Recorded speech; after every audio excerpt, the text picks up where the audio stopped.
El recuerdo del anterior papel con las reglas era simplemente un recuerdo lejano. Este estaba demacrado, sucio, polvoriento y desgastado, como si este sótano fuese mucho más antiguo que este hogar o estuviese conectado a una dimensión totalmente distinta, ya que al momento de cruzar la puerta de bajada, el ambiente cambió.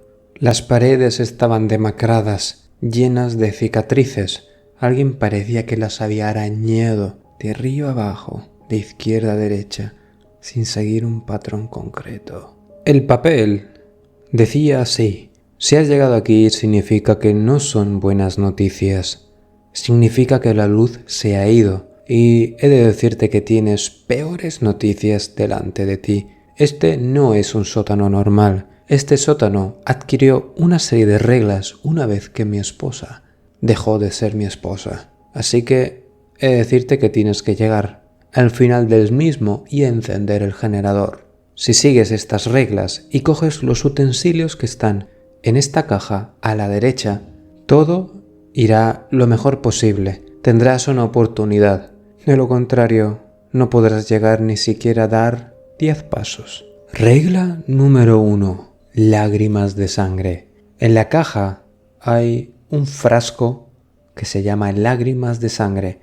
Es la mezcla entre el pimentón rojo que se usa para cocinar junto al agua bendita. Tiene un efecto muy poderoso contra aquello que merodea en el sótano. Huesos en polvo. Hazte con uno de esos sacos de huesos. Se puede usar para hacer algún encantamiento. El encantamiento está escrito debajo. Era un círculo protector, algo parecido al círculo que se hace con sal. Sin embargo, se tenía que hacer un círculo en forma de zigzag, haciéndolo como una especie de círculo vibrante. Regla número 3. Sinfonía del silencio. Lleva contigo esta grabadora que está en la caja. Tiene unos ruidos extraños que podrán ayudarte a disuadir o a distraer a la criatura para que no termine contigo. Úsalo cuando no tengas otro remedio. Regla número 4. Si ves que la criatura está cerca de ti, usa la máscara. Es una máscara sin rostro, cosa que te ayudará a confundir a la criatura. Tomar tiempo y huir. No dura mucho, pero aún así es un recurso muy valioso y sobre todo puedes volver a usarlo las veces que hagan falta, pero cada vez durará menos. Regla número 5. Velo de tinieblas. Carga un pequeño saco que tiene un velo negro, parecido al que tiene una novia. Ponlo encima de tu cabeza para ocultar todo tu cuerpo. Ese velo solamente podrá ayudarte a camuflarte si te pones de rodillas. Tienes que ponértelo sin que la criatura te vea. Una vez que lo uses, serás invisible para la criatura, siempre y cuando estés de rodillas. Aunque no la uses demasiado tiempo, o de lo contrario, tú también te volverás un ser de oscuridad, ya que el velo es parte de lo que antaño fue el ser.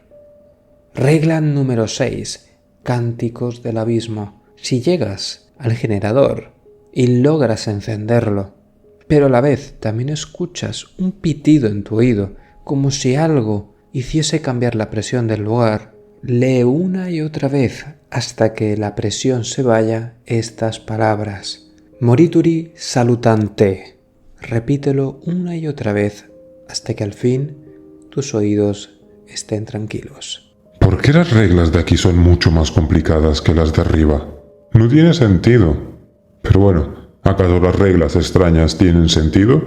Ahora, creo que es buena idea que salgamos lo antes posible para encontrar el generador. No vaya a ser que nosotros lo activemos y al subir tengamos otras sorpresas. Al avanzar en el sótano me di cuenta de lo inmenso que era. Más que un sótano, parecía una mazmorra. Marcos tenía razón, teníamos que darnos prisa. No vaya a ser que hubiésemos triunfado para luego fracasar. Avanzamos y en el momento de avanzar sentí un par de pisadas más tras nosotros. Eso cada vez se hacía más intenso y más seguido, haciéndolo cada vez más cerca.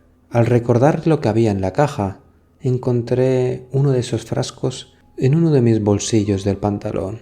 Lo arrojé tras nosotros para ver si era efectivo. Y así lo fue.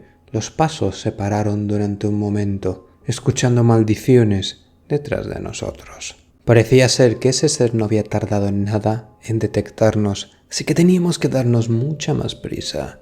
Recordaba tener también la grabadora de la regla número 3, así que la puse en un lateral y viendo que tenía un temporizador, lo activé. Puse 15 segundos.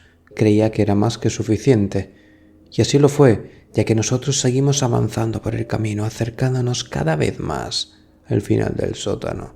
Sin embargo, esa criatura corrió rápidamente hacia nosotros y en ese momento la grabadora empezó a activarse. Eso hizo que la criatura corriese de vuelta y nos diese un tiempo muy valioso.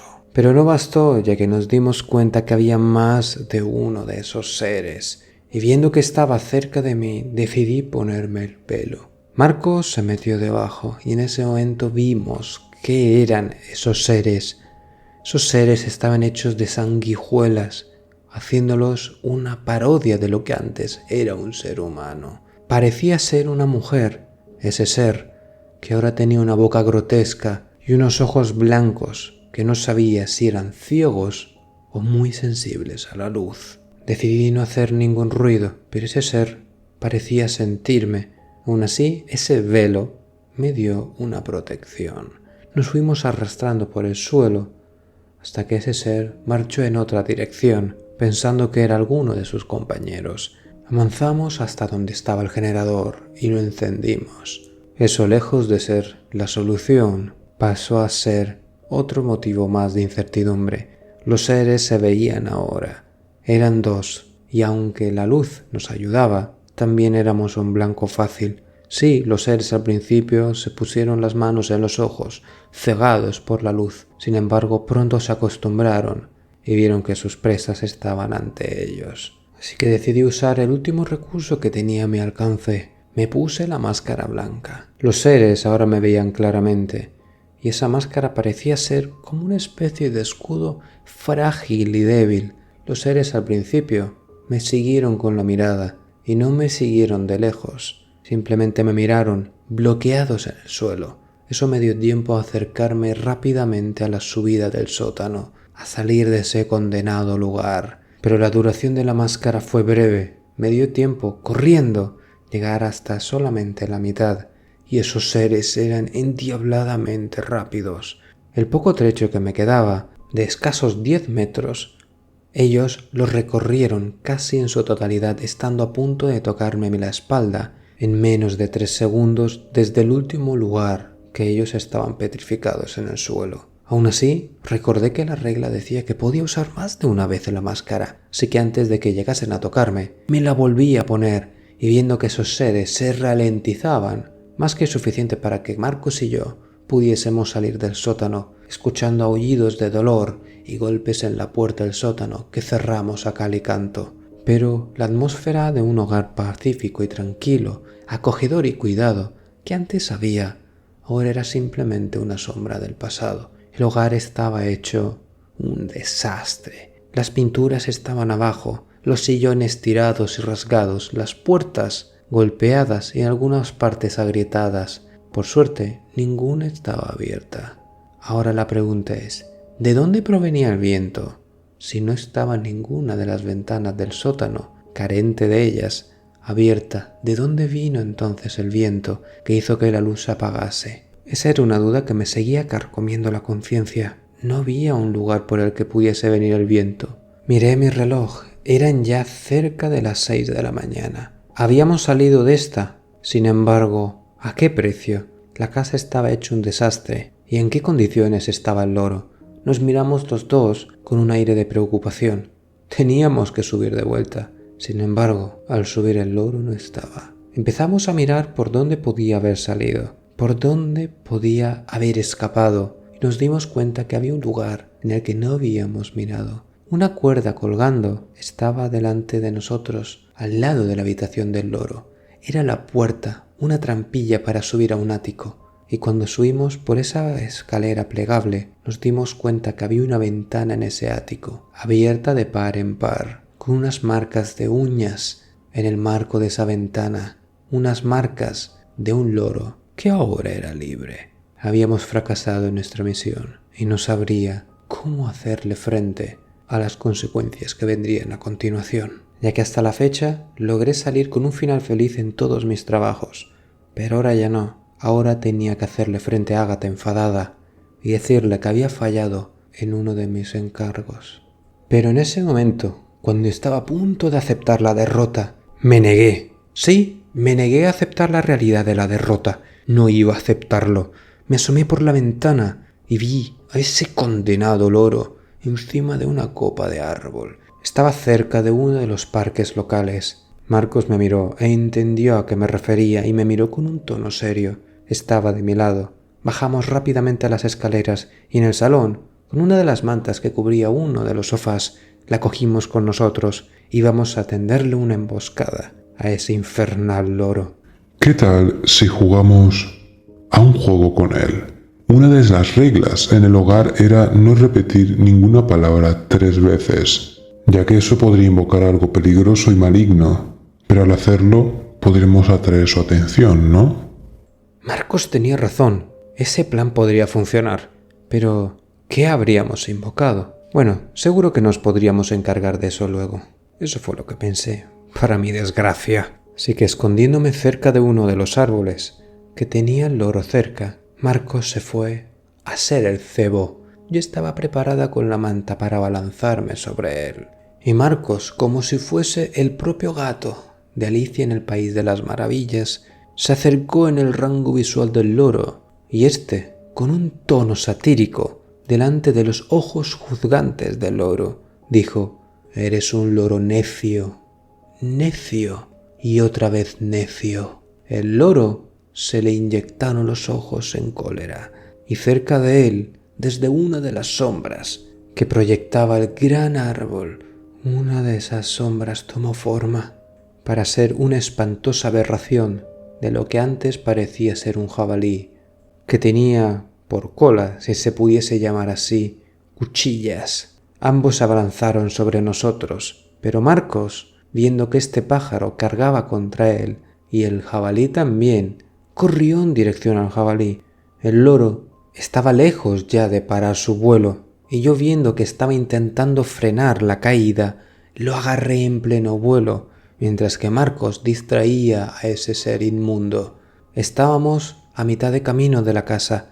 Teníamos al loro que estaba intentando salir de la manta sin mucho éxito, y ahora nos enfrentábamos a un ser que era tan grande como un caballo, carente de pelo, con unos ojos rojos y una cola que cortaba el pasto como si nada. Dándome cuenta de lo afilada que eran esas cuchillas, me di cuenta que lo peor no era eso, ya que tenía unos dientes afilados como si fuese un depredador, dejando atrás esa paródica presencia de jabalí, ya que no tenía nada con sus tranquilos congéneres que vivían en el bosque.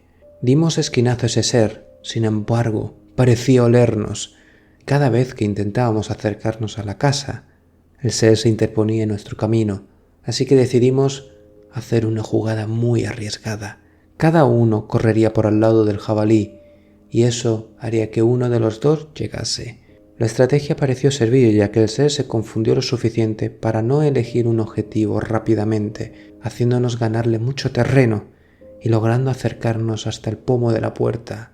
Y al entrar de nuevo por el hogar, el ser se desmaterializó de la realidad, como si fuese polvo, como si fuese una neblina negra, desvaneciéndose en la luz de la mañana, ya que eran las 7 de la mañana y el sol parecía un heraldo de paz, armonía y victoria. Habíamos ganado, sí, habíamos ganado por primera vez, sin ayuda de nadie. Por una vez habíamos sobrevivido a las reglas, sin molestar a Ágata. Y como si de un reloj se tratase, el dueño del hogar llegó, viendo la terrible escena. Un hogar destrozado, un loro en una manta y nosotros desaliñados. Sin embargo, lejos de lo que creíamos que iba a ser un regaño, el hombre se rió y dijo que lo habíamos hecho espectacular, que muchísimas gracias por todo, que iba a hacer lo que nos había prometido, iba a hablar que Ágata nos pagase más. Yo le dije que perdón, que intenté hacerlo lo mejor posible, perdón por el desperfecto, perdón por el sótano, perdón porque el loro se escapase. Y él simplemente me dijo estas palabras: el resultado es lo que cuenta, y tú me lo has dado. Lo demás se puede solucionar, y tú estás viva, y el loro está en el hogar. Lo demás no importa.